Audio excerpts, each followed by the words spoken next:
Hello everyone, this is Brian Bentley at CoinOpTV bringing you gameplay and commentary for What Remains of Edith Finch on the PlayStation 4. What Remains of Edith Finch is a interactive storytelling experience.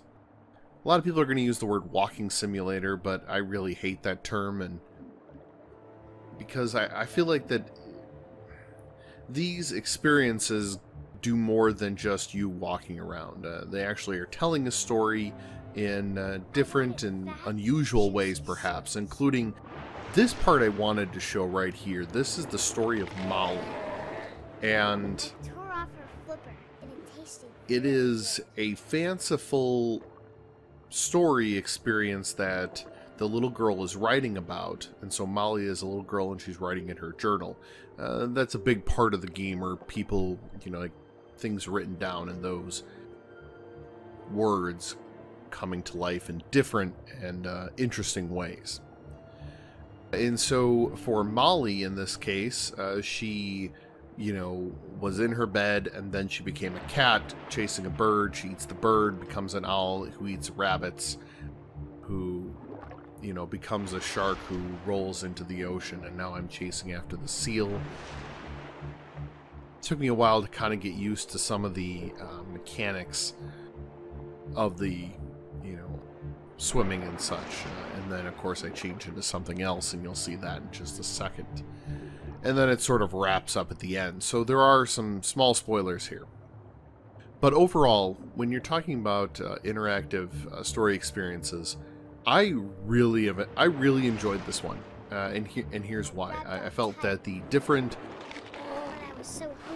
there are different family members that you learn experiences from, that to find out what has happened to the Finch family, as they are considered quote-unquote cursed.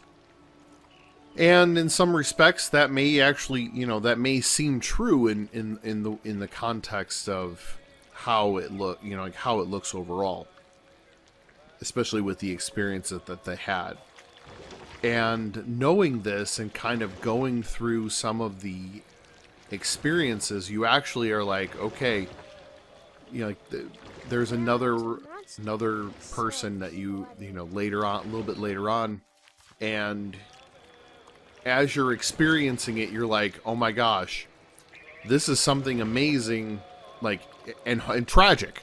It's terribly tragic, and I know what's going to happen. But you all, and in a lot of times, there are times in video games where you feel so empowered, right?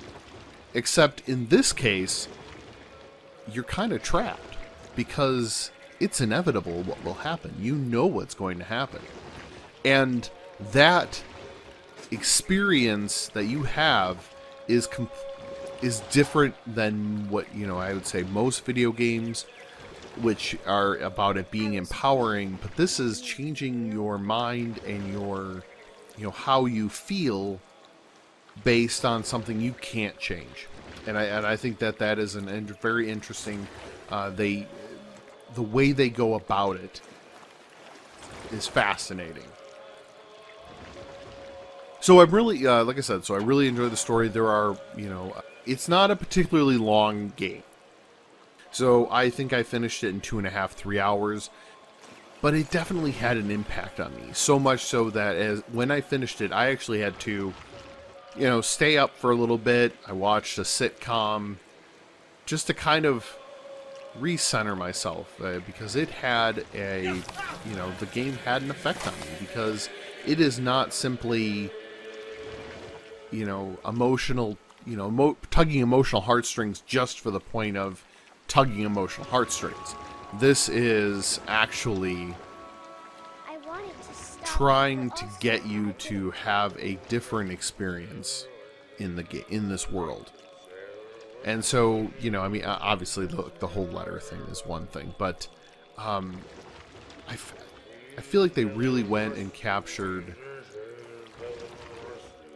different ideas as to how to tell stories.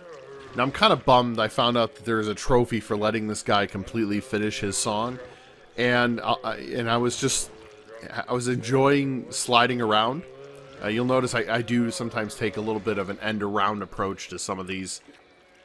And some of that is just, you know, I mean, being a Kraken is, it's kind of cool. And I really, kind of really enjoyed it myself. So that's all. So you'll notice sometimes I take a little extra time. Except for down there in the stairs. I actually kind of got caught there, but I do kind of like slithering around. I like, the tail mechanic was a little more complicated than I would have liked it. But on the other hand, I mean, you're a Kraken. I'm just saying, you're a Kraken, right? So I really enjoyed that part.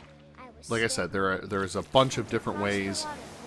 The story itself is very interesting. I loved, there was tension without it being, you know, too over intense.